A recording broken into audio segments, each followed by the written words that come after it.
काँग्रेसकडून लातूरकरांची दिशाभूल करण्याचं काम माजी मंत्री आमदार संभाजी पाटील निलंगेकर.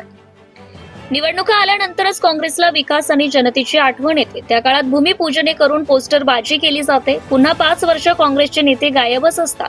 आतापर्यंत काँग्रेसकडून लातूरकरांची दिशाभूल करण्याचं काम करण्यात आल्याचा आरोप माजी मंत्री आमदार संभाजी पाटील निलंगेकर यांनी केलाय. मनपा निवडणुकीच्या अनुषंगाने शहरातील प्रभाग क्रमांक 12 मधील संविधान चौकात आयोजित सभेत आमदार निलंगेकर बोलत होते.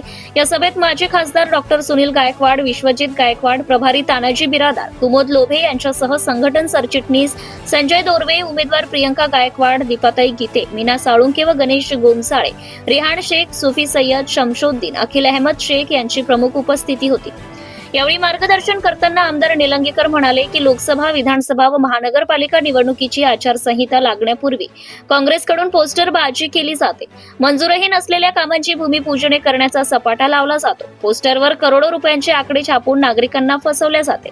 यातील एकही काम प्रत्यक्षात झाल्याचं दिसून येत नाही. नागरिकही भूमिपूजनेही विसरून जातात. आणि आमदार निलंगेकर म्हणाले की काँग्रेसची कार्यपद्धती कशी आहे हे पाहावयाचं असेल तर स्वर्गीय विलासराव देशमुख यांचे नाव दिलेला समांतर रस्ता पहावा. गेल्या अनेक वर्षांपासून या रस्त्याचं काम अर्धवटच आहे. कोरोना काळातही पालकमंत्री पद असताना त्यांनी शहरातील नागरिकांना वाऱ्यावर सोडले. कामे मंजूर करून घेण्यासाठी ते पाठपुरावाही करत नाहीत. याउलट भाजपा सबका साथ सबका विकास या धोरणावर जातपात न पाहता काम करते. समाजातील प्रत्येक घटकासाठी भाजपाने योजना मंजूर करून घेतल्या आणि त्याचा लाभ प्रत्येक घटकाला मिळवून दिला. मूलभूत सोयी सुविधांची कामे केली ती आपण पाहतच आहोत. दिलेला शब्द भाजपाकडून पाळला जातो. शहरातील नागरिक भाजपाने केलेली कामे पाहू शकतात. निर्णय घेण्याची क्षमता व विकास कामे करण्याची मानसिकता भाजपाकडे आहे. काँग्रेस मात्र खोटी आश्वासने देऊन स्वतःची पोळी भाजण्याचा उद्योग आजवर करीत आलीये असे आमदार निलंगेकर यांनी म्हणाले. यावेळी प्रभाग क्रमांक 12 मध्ये नागनाथ डोंगरे, कल्पना मोरे या काँग्रेस पदाधिकाऱ्यांनी आमदार निलंगेकर यांच्या उपस्थितीत भाजपात प्रवेश घेतला.